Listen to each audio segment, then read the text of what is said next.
Hello and welcome back to more Aviary Attorney, where last time we began the second case of the game, which was the fox among wolves, and today we'll be heading to trial for the first time for this second case and seeing what insanity is going to unfold this time, because the last time we went to trial in this game, things went horribly awry really quickly, so fingers crossed, I guess.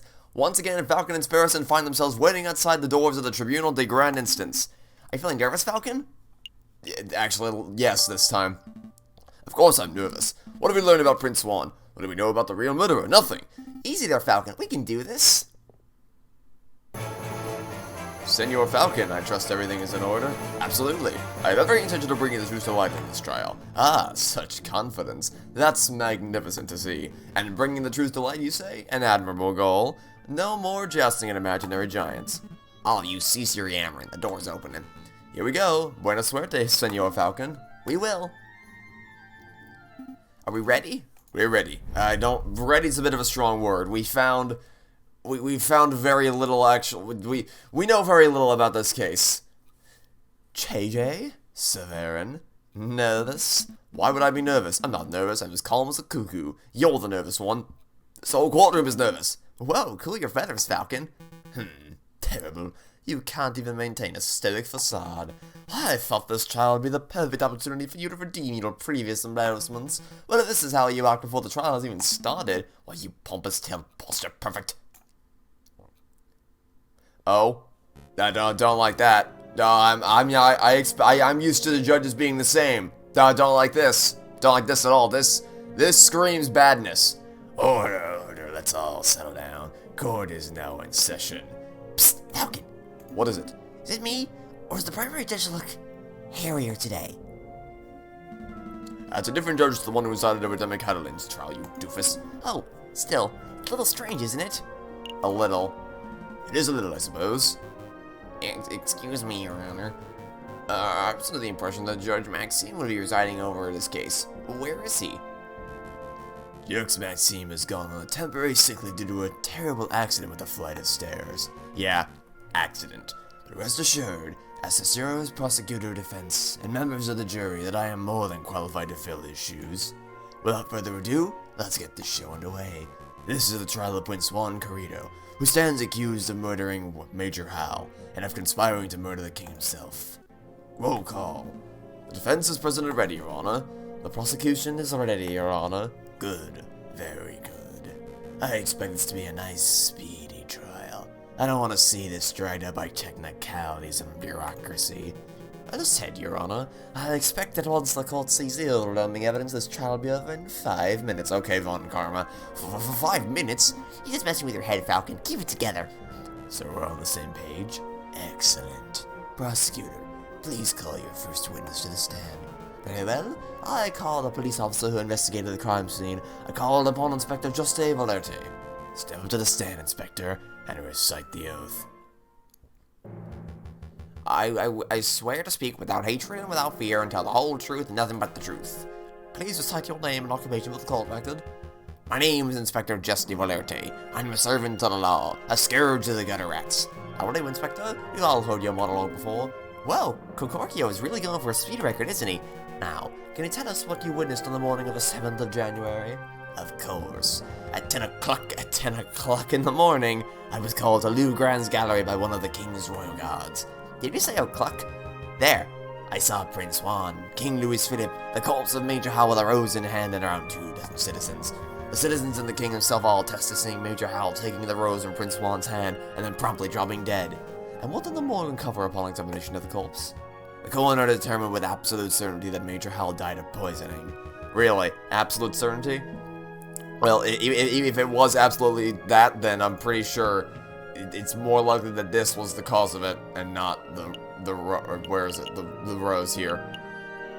Because it says the thorns of the rose were supposedly coated in poison. But that's not definitive. It may be definitive that he was poisoned, but the source of it was not definitive in any discernible way. So, that's that, I suppose. Therefore, the poisoned rose must have been the cause of death. Putting the pieces together, that does seem very implicative of the prince. I have no further questions. Damn, I'm assuming that the coroner's report will determine that the guy died from a freak heart attack or something. That'd make for a particularly speedy trial, wouldn't it? But no, we aren't so lucky. Something else must be amiss in the old bird's testimony. Right, I'll tear it apart. Your Honor, I wish to cross-examine the witness. Falcon, was it? Don't waste the court's time. A high-ranking police officer would never lie in the witness stand. He doesn't have to lie, it just has to be wrong. I wouldn't accuse the inspector of lying. I just want to make sure that every base is properly covered. This sounds like pointless nitpicking to me, but I'll allow it. For now. Go on, Falcon. Do your cross-examination. Okay. Well, first thing we want to ask about is the poisoning. Obviously. Inspector, you say that the coroner determined with certainty that Major Hal was killed by poison. Correct. He stated the signs and symptoms were textbook. There is no possibility that his death was natural. Okay, well then how was he poisoned? That's important. What was the delivery mechanism? His finger was pricked by the poisoned rose. He even commented out loud about it seconds before dying. All 22 citizens who witnessed the murder attested to seeing and hearing this. Is there any possibility that he was poisoned by something else? What an absurd thing to ask, JJ. You just heard that 22 people saw the victim prick his finger and die. What are you suggesting? That the pricked finger had no relation to the poisoning? That's exactly what I'm saying. That's exactly what I'm saying. I don't doubt that Major Hal was poisoned, but I do doubt that the rose was the cause. Unbelievable. Only a total buffoon could fail to draw the blatant link here. JJ, as tempting as it is to sit here and lecture you on the basics of cause and effect, I'll end this discussion painlessly. Inspector, please tell the defense that you found traces of poison on the thorns of the rose itself. He didn't, did he? He didn't, did he? Actually, I can't tell him that. I dread to ask, but why not? We didn't check the rose traces of poison. It just seemed obvious that the rose caused the poison given the timing of the incident, and that in and of itself was enough to get this case dismissed. Well then, now would be a good time to make a test. Here's a marvelous thought. We prick the finger of the defendant with the rose. That's the dumbest idea you've ever had. If there's no poison on the rose, then Prince Swan lives and he is free to go. If the rose is poisoned, then the prince dies. But that's okay, because the punishment would be just fitting of the crime. A marvelous suggestion. What is this, a witch trial? This isn't America, Severin. That's not how we do things here. Calm your feathers, JJ. It was clearly a joke. My favorite excuse, I'm gonna say something really outlandish and really offensive, and depending on how people react on me, I'm either gonna be serious or I'm gonna claim it's a joke. That's my favorite get out of jail free card. I love it so much. There are far more humane ways of testing for poison. I'm sure the inspector will perform his duty with due diligence. Actually, we won't be able to test the rose for poison at all. Why is that? Given the dangerous nature of the flower, it was destroyed by the police force. Oh, was it now? Such unprofessionalism. If we have no way to know whether the rose was poisoned, then this whole trial ought to be called into question. Nice try, JJ. But through the process of reasoning by elimination, we can still deduce with absolute certainty that the rose was poisoned. In other words, there was nothing else at the crime scene that could have caused the poisoning. Oh, yes, there was. Wrong! There was something else at the crime scene that could have caused to contain the poison. Some of the investigative police were blindly overlooked, and that'd be this right here. Look at this. What am I supposed to be looking at? It is the paper wrapper of a piece of chocolate. It was found in the Louvre, the Salle des Tuileries to be precise, and we can date its consumption to the day of the incident. You're not suggesting that Major Hal ate a piece of poisoned chocolate moments before he died? I most certainly am. I gained a little favor with the jury. I also yawned a bit. Did you see this wrapper with the crime scene for yourself, Inspector? The police force does not have the time nor resources to trial every piece of trash at every crime scene, I'm afraid. That will require us doing our job. In other words, you overlooked it? Astounding unprofessionalism. The prosecution is right to be disgusted. What a disgraceful display, Inspector. I offer my apologies, Your Honor. I don't want your apologies. I want you to do your damned job properly. Get off the witness podium before I kick you off myself. As you wish, I'll take my leave. Until next time, messieurs. So let me get this straight. This chocolate wrapper was found at the crime scene. Correct. And you have reason to believe that it was consumed on the day of the incident? I do. I have an expert food-tasting witness who is willing to testify if need be. You have a foodie witness? I don't recall anyone like that. Who are you talking about? Oh, I see. But do you know for certain that Major Hal consumed this chocolate? Well, that is a fact we are still investigating. I see. And do you have evidence that this chocolate was, in fact, poisoned? Again, that's something that may require a little more time to definitively prove. So then, in actuality, you do not have evidence that Major Hal consumed some poisoned chocolate. Okay, reverse card. You don't have evidence that the rose that he was pregnant was actually poisoned. Therefore, it's a stalemate in this case requires for an investigation. Instead, you have a solitary piece of rubbish that you plucked straight out of the gutter. That's weak, even for you, JJ. Let's move things along. I have another witness I would like to summon. He's a man who claims to have had an excellent view of the people going in and out of the Louvre at the time of the incident. I call upon Monsieur Toussaint Kingsley. Could the witness please approach the stand and recite the oath? Hello? Hello? Oh, right, the oath. I swear to speak without hatred and without fear, to tell the whole truth, nothing but the truth. Please state your full name and occupation for the court record. My name is Mr. Kingsley, and I'm a person who fishes. A person who fishes? So you are a fisherman? Oh, is that how it is? I thought the French justice system was better than this. I beg your pardon. Here comes to St. Kingsley, the kingfisher. Clearly must be a fisherman, because didn't you hear? Oh, Kingfisher's a fisherman! Well, you are carrying a fishing rod. And? Can a man not carrying a fishing rod, reel and bait, without being branded a fisherman? No. I don't think not, at least not without going fishing in some capacity. Look, the prosecutor is carrying a riding crop. Clearly he must be a horse jockey. Oh, for pity's sake. Fine. We can list your occupation as person who fishes and not fisherman, because we're trivializing everything. We're all petulant children. Thank you, who fuss over distinctions without differences. Actually, why do you carry a riding crop, Severin? I've never seen you ride a horse. I don't know, JJ. Why do you, a 30-something-year-old with no health problems, carry a cane? This is very quite too far off the course. Could the prosecution please get back to his questions? Of course, Your Honor. Monsieur Kingsley, is it true that you were nearby the Louvre at the time of the incident? Yes, I was sitting upon a railing of Point d'Ars. Point d'Ars? That's the new bridge that's just a stone's throw away from the Louvre's south entrance, correct? That's right. And what were you doing at the time of the incident? I was fishing. Oh my god, he was fishing. So he was a fisherman, you mean? Crazy. So you would have had plenty of opportunity to see the people who entered and exited the palace. Can you tell us who you saw? Well, the Louvre's a busy place. Naturally, I saw a lot of people. But at 9 a.m. I saw the king, Louis Philippe himself, enter the building. He was surrounded by his entourage, of course. Then, around 9:30 a.m., I saw this shifty-looking fox lurking around the entrance. Yeah, Your Honor, I object to the witness's use of the term shifty-looking, and it's a vague and biased description. It also doesn't really implicate anyone, because that is not in any way implicative of my client, because it is a very, as you said, vague description that gives no specific trace that can be linked back specifically to him. No, really, he looked super shifty. I saw him rubbing his paws and cackling gleefully. What is he, a Disney villain? And I saw him take out a rose and carefully rub the stem. Wow, he really is a Disney villain. Rub the stem of the rose, you say? As if he were applying something to the flower, perhaps? Because he wouldn't have done that beforehand? I don't believe you. Of course, it was wrong of me to ask such a leading question. But yeah, it definitely looked like he was putting some sort of powder in the stem. Wow, even I wasn't expecting such a bold admission. Members of the court, it sounds like what we have here is a direct witnessing of the defendant readying the murder weapon. The defense claims the rose is never poisoned, and yet here we have a man who saw the poison with his own eyes. Yeah, you know what else we have? A man who, as per the map that... Oh wait, I can't open the map, can I? Damn it.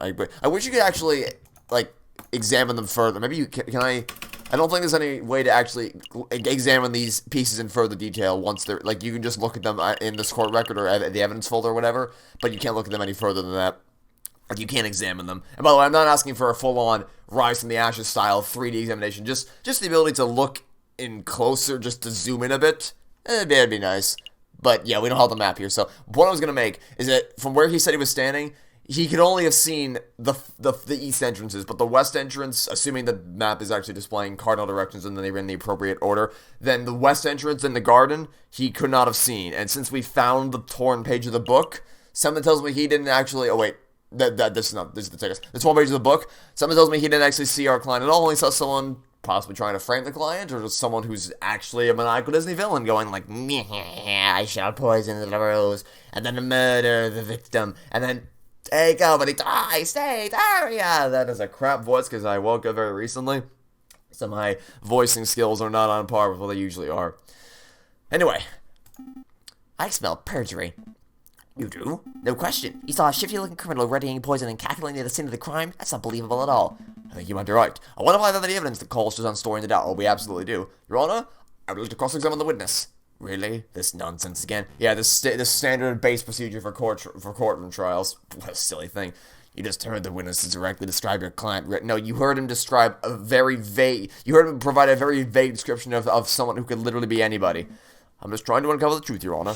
Ugh, fine. Do your thing. Go on, Falcon. Go make a fool out of yourself. Alright, well, this one's gonna be real easy. Start here. We need to figure out where he was standing, or we know where he was standing. We need to figure out if he can tell me what exactly he was able to see. You say he was sitting upon the railings of the Point d'Arts on the morning of the incident. Yep. What images can you see from that bridge?